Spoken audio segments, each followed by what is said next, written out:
तो पूरे देश में आज ईद उल अजहा का त्योहार बड़े धूमधाम के साथ मनाया जा रहा है। बकरीद को लेकर उत्तर प्रदेश में सुरक्षा के पुख्ता इंतजाम किए गए हैं।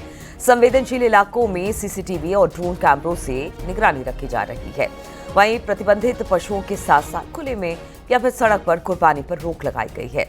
वहीं पुलिस का कहना है कि किसी भी नई परंपरा की शुरुआत ना होने दी जाएगी और सोशल मीडिया पर विशेष निगरानी रखी जाएगी।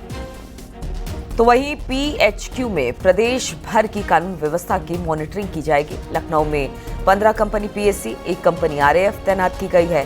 साथ ही सभी मस्जिदों के पास पुलिस तैनात किए गए हैं।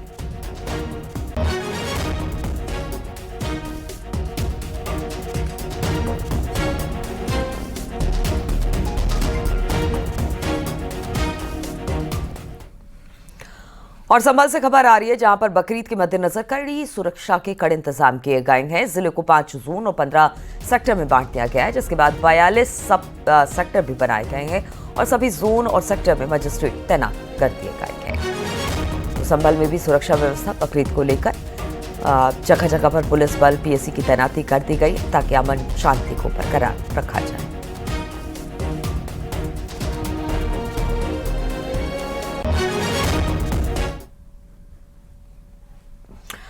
और उत्तर प्रदेश के बिजली विभाग में एक बार फिर से एस्मा लगा दिया है। उत्तर प्रदेश में 6 महीने तक हड़ताल पर रोक है। निजीकरण के विरोध को लेकर सरकार सख्त दिखाई दे रही है। निजीकरण के खिलाफ बिजली कर्मचारियों ने हड़ताल की धमकी दी थी। दिसंबर में 6 महीने के लिए एस्मा लगा था। उत्तर प्रदेश में 6 महीने के लिए एक बार फिर से एस्मा को लागू कर दिया गया, क्योंकि निजीकरण का विरोध लगातार बिजली विभाग के कर्मचारी कर रहे हैं और इसी को ध्यान में रखते हुए एक बार फिर से एस्मा लगा दिया गया है।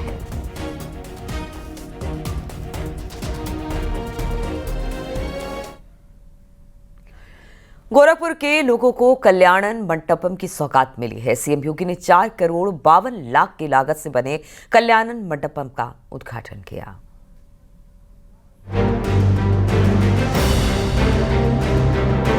गोरखपुर में कल्याण मंडपम का सीएम योगी ने उद्घाटन किया। 15वें वित्त आयोग के बजट से नगर निगम सूरजकुंड में 4 करोड़ 52 लाख की लागत से कल्याण मंडपम का निर्माण कराया गया है। इस मौके पर गोरखपुर सांसद रवि किशन भी मौजूद रहे। उन्होंने लोगों से एक पेड़ लगाने की अपील की। रवि किशन ने कहा कि अंतिम समय में सिर्फ लकड़ी ही साथ जाएगी। भैया हो, जब मरबा ना, जब मृत्यु होई तो केहू कहाला ना कहे कुछ लेके ना जाला मृत्यु पे। कोई लेके जाता है कुछ मृत्यु पे? बताओ का हो? हनुमान जी कुछ लेके जाला का? केहू लेके जाला मृत्यु में? हाँ, क्या जाता है मृत्यु में? नहीं, मृत्यु में एक चीज आपके साथ जाती है और वो जाती है लकड़ी। 7 थान तो गरीब आदमी तो जइबा तो वो जलाए वाला डोम कहीं का हो, 7 थान तो लगी एक आदमी के, वो है लकड़ी और कोई नहीं। और लकड़ी पहले जलेगी, अपने पक्षी से, अपने पेड़ से, अपने पत्ती से अलग हुई तहार साथ जाई। पहले लकड़ी जली तब तू जलवा। तो भैया हो, पेड़ लगैया कहेंगे वह लकड़ी साथे लेके जाएंगे। तो अपने लिए जमा करके रखिया लकड़ी। लकड़ी वह काम आई और कोई नहीं जाता है लकड़ी के अलावा। ये जान ला बात। सीएम योगी ने भी मां के नाम पर एक पेड़ लगाने की जनता से अपील की। सीएम योगी ने कहा, अगर सब लोग पेड़ लगाएंगे तो पूरा शहर हरा भरा रहेगा। प्रारंभ हुआ 15 अगस्त तक चलेगा। एक पेड़ मां के नाम हम लोग लगाएंगे और मैं फिर आप सबसे कहूंगा, आप सभी इसके साथ जुड़िए। रवि किशन जी हर वार्ड में जाकर के इस कार्यक्रम की अगुवाई करने वाले हैं। आप सभी लोग उनके साथ मिलकर के मोहल्ले के प्रत्येक वार्ड और मोहल्ले में वृक्षारोपण के इन कार्यक्रमों के साथ जुड़ेंगे तो व्यापक पैमाने पे इसको सफलता प्राप्त होगी और गोरखपुर महानगर स्वच्छ, सुंदर और हरा भरा दिखेगा। बहुत आध्यात्मिक वातावरण यहाँ देखने को मिलेगा। गोरखपुर में करीब 35,500 वर्ग फीट एरिया में बने कल्याण मंडपम में बड़ा हॉल भी है, किचन और पार्किंग की सुविधा भी है। इसमें 5 एसी कमरे, डॉर्मेट्री के साथ साथ स्नानघर, शौचालय की भी व्यवस्था की गई है। न्यूज़ 18 के लिए ब्यूरो रिपोर्ट।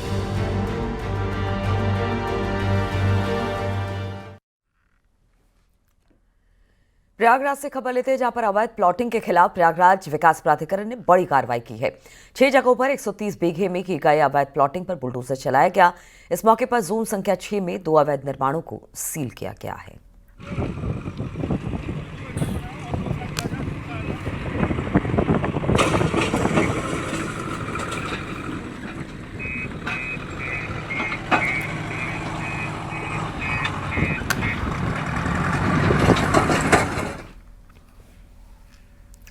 और चित्रकूट में एक जिंदा शख्स को मरा हुआ दिखाकर उसकी पत्नी के नाम 35,000 की धनराशि निकालने का मामला सामने आया है, जिसके बाद पीड़ित व्यक्ति अपने जिंदा होने का सबूत देने के लिए गले में जिंदा हूं की तख्ती लटकाकर डीएम के चक्कर लगाने के लिए मजबूर हो गया। मामला पहाड़ी थाना क्षेत्र के रघुवरपुरवा रेहुटा गांव का है।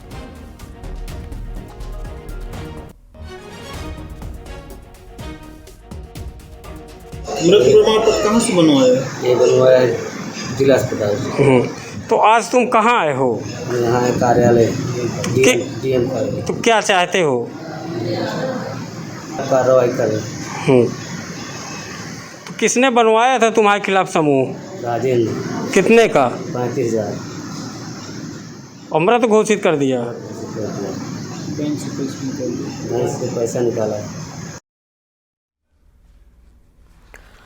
कौशाम्बी जिले में एक शख्स के सुसाइड के बाद नाराज परिजनों ने जमकर बवाल काटा। परिजनों ने शव को कानपुर प्रयागराज राष्ट्रीय राजमार्ग पर रखकर जाम लगा दिया और फिर घंटों हंगामा करते रहे। जाम लगने के चलते राष्ट्रीय राजमार्ग की यातायात भी बाधित हो गई। पुलिस फोर्स के साथ ऑफिसर परिजनों को समझाने बुझाने में जुटे रहे। अराजक तत्वों ने वहां पर जो भीड़ में कुछ लोग मौजूद थे, जहां पर धक्का मुक्की करने की कोशिश की और वो पुलिस वालों से भी भिड़ते दिखाई दिए, जिसके बाद पुलिस ने हल्का बल प्रयोग कर अराजक तत्वों को खदेड़कर जाम खुलवाया। पुलिस ने धक्का मुक्की करने वाले 4 उपद्रवियों को हिरासत में भी लिया है। वहाँ पे काफ़ी पुलिस के साथ जो भी वहाँ पे भीड़ थी उसमें कुछ अराजक तक तो धक्का मुक्की कर रहे थे। फिर उनको हल्का बल प्रयोग करते हुए उनको वहाँ से हटाया गया और सड़क जाम को हटाते हुए यातायात सुगम किया गया। फिर डेड बॉडी को वो लोग अपने गांव ले गए और अपना दाह संस्कार किए। इस संबंध में एक अभियोग भी दर्ज किया गया है राष्ट्रीय राजमार्ग पे जाम लगाने के संबंध में, जिसमें 10 लोगों को नामजद किया गया है। और बरेली में शहजाद अहमद नाम का फर्जी पुलिस इंस्पेक्टर गिरफ्तार हुआ है। शहजाद अहमद प्रेमिका को पाने के लिए फर्जी पुलिस इंस्पेक्टर बना। प्रेमिका इकरा के पिता बेरोजगार शहजाद से शादी नहीं करना चाहते थे। बीकॉम पास शहजाद अहमद परीक्षा की तैयारी करके मुरादाबाद और दिल्ली गया। 1 साल बाद वर्दी पहनकर लौटा। शहर से लेकर गांव तक जमकर स्वागत हुआ। 18 दिसंबर 2024 को प्रेमिका इकरा से निकाह हुआ। लगातार छुट्टी पर घर में रहने से इकरा को शक हुआ। इकरा की शिकायत पर पुलिस ने शहजाद अहमद के खिलाफ मुकदमा दर्ज किया और गिरफ्तार कर लिया गया।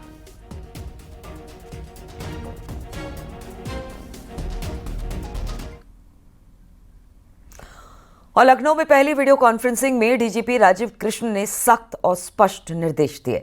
महिलाओं लड़कियों के साथ छेड़खानी कतई बर्दाश्त नहीं होगी। छेड़खानी करने वालों का डेटाबेस बनाया जाए।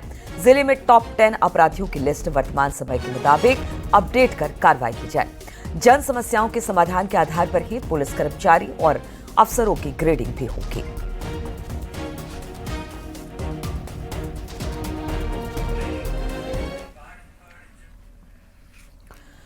और आगरा की थाना एतमादुल्ला पुलिस को बड़ी सफलता मिली है। पुलिस ने गोकशी के आरोपी साजिद को चेकिंग के दौरान गिरफ्तार किया। आपको बता दें कि 17 मार्च को पुलिस ने थाना एतमादुल्ला क्षेत्र में 2 घरों में छापा मारा। मौके से 4 लोगों को गिरफ्तार किया। गौमांस भी वहां से बरामद किया गया है। इस मामले में एक आरोपी साजिद फरार था। मुखबिर की सूचना के बाद पुलिस ने गोकशी के आरोपी साजिद को TDI मॉल के पास से गिरफ्तार किया। अब आरोपी के खिलाफ पुलिस कानूनी कार्रवाई करते हुए जेल भेज रही है। रेड की गई थी, जिसमें कुछ मांस और खाल बरामद हुई थी। उस समय में 4 लोगों को मौके से गिरफ्तार करके उनके विरुद्ध कार्रवाई की गई थी, जेल भेजा गया था तथा मांस के सैंपल को लेकर के FSL में जांच के लिए भेजा गया था, जिसका परीक्षण रिपोर्ट अभी आई है, जिसमें गोवंश की पुष्टि हुई है, जिसके अनुसार धाराओं में वृद्धि करके शेष अभियुक्तों की गिरफ्तारी के लिए टीमों का गठन किया गया, जिसमें सफलता प्राप्त हुई है और एक अभियुक्त जिसका नाम साजिद है वो अरेस्ट हो गया है तथा उसको माननीय न्यायालय के समक्ष प्रस्तुत किया गया है। मुजफ्फरनगर में बीजेपी नेता संगीत सोम ने अखिलेश यादव को लेकर विवादित बयान दिया। अखिलेश पर निशाना साधते हुए उन्हें मुगल शासन का आखिरी बादशाह बताया।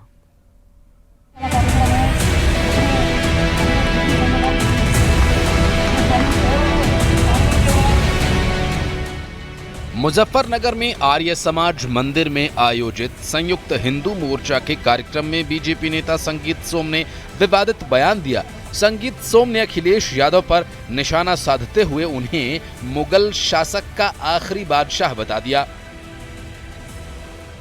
अखिलेश यादव पूर्व मुख्यमंत्री, और अगर मैं सही से बताऊं कि मुगल शासन के आखिरी बादशाह अखिलेश यादव अब जिंदगी में उत्तर प्रदेश के सीएम नहीं बनने जा रहे भाई, जिंदगी में नहीं नंबर आ सकता उनका। अब संगीत सोम ने पीडीए को पाकिस्तान डेवलपमेंट अथॉरिटी बता दिया।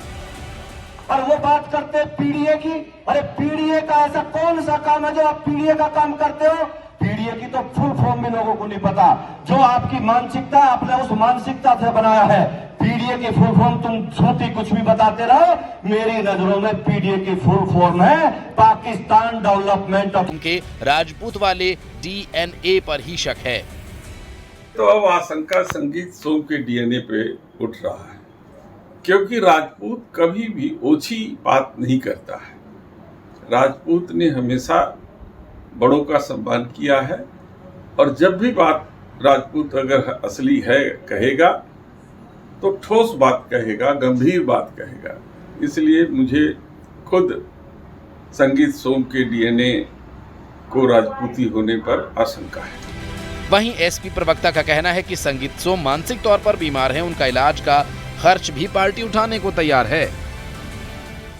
समाजवादी पार्टी ने लखनऊ के नूर मंजिल में एक जो मानसिक चिकित्सालय है वहाँ पे उनके संगीत सोम के लिए एक बेड रिजर्व कर दिया है, और उनका मानसिक इलाज का जितना भी खर्च होगा वो समाजवादी पार्टी उठाएगी।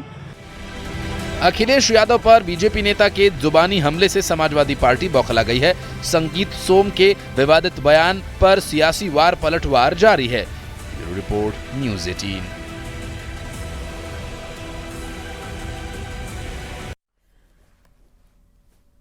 और डिप्टी सीएम केशव मौर्य ने एक बार फिर से सोशल मीडिया पर पोस्ट कर कांग्रेस पर बड़ा निशाना साधा। केशव ने पूर्व प्रधानमंत्री नेहरू पर सवाल किया कि पीओके वाला सरेंडर क्यों किया था।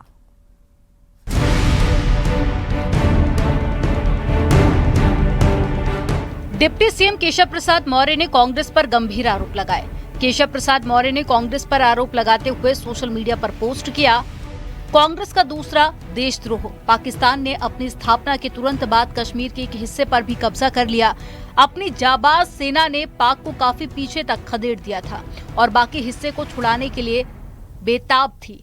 लेकिन तब के कथित शांतिदूत प्रधानमंत्री पंडित जवाहरलाल नेहरू ने पाक के सामने सरेंडर कर दिया और उनके कारण भारत के जम्मू कश्मीर का एक हिस्सा पाक अधिकृत कश्मीर हो गया। इससे पहले भी केशव प्रसाद मौर्य ने देश के बंटवारे को पहला देशद्रोह करार दिया था। केशव मौर्य पर पलटवार करते हुए कांग्रेस का कहना है कि केशव मौर्य जानते हैं कि पार्टी में उनका वजूद क्या है, सुर्खियों में बने रहने के लिए ये सब करते हैं। Keshav Maurya ji deputy chief minister Uttar Pradesh के बोलते ज्यादा रहते हैं और भारतीय जनता पार्टी में उनका क्या वजूद है सब जानते हैं। और मुख्यमंत्री योगी एक कुर्सी भी नहीं देते हैं, लेकिन सबके ऊपर हमला बोलते रहते हैं, कभी समाजवादी पार्टी, कभी कांग्रेस, अभी एक झूठी बात कही। केशव मौर्य के पोस्ट पर समाजवादी पार्टी ने पूछा कि बीजेपी वर्तमान पर बात क्यों नहीं करती। क्या है झूठ क्या है वो भी जानता है। सवाल ये है कि आज जब सवाल भारतीय जनता पार्टी की केंद्र की सरकार से पूछा जा रहा है, वर्तमान पे जब सवाल हो रहे हैं तो वो भूतकाल के पीछे छुप के भारतीय जनता पार्टी वर्तमान के सवालों से भागना चाहती है। बीजेपी प्रवक्ता ने केशव मौर्य के बयान का समर्थन करते हुए कांग्रेस पर तंज कसा और उसे पाकिस्तान परस्त बताया है। देखिए, कांग्रेस का अपना इतिहास रहा है। दादा नाना जो है पीओ को दे देते हैं, दादी 90,000 सैनिकों को जनरल नियाजी के नेतृत्व में जिसने समर्पण किया था उसे छोड़ देती है और फिर कहती है मोदी जी पीओ को लो और बदला लो। मेरा ये कहना है कि कांग्रेस का एक पैर निश्चित तौर पर पाकिस्तान परस्त है, इसमें कोई दो राय नहीं है। सोशल मीडिया पर केशव मौर्य लगातार कांग्रेस पर हमलावर हैं। कभी बंटवारे को लेकर तो कभी सरेंडर को लेकर निशाना साध रहे हैं। वहीं विपक्ष की तरफ से भी पलटवार जारी है। न्यूज़ 18 के लिए ब्यूरो रिपोर्ट।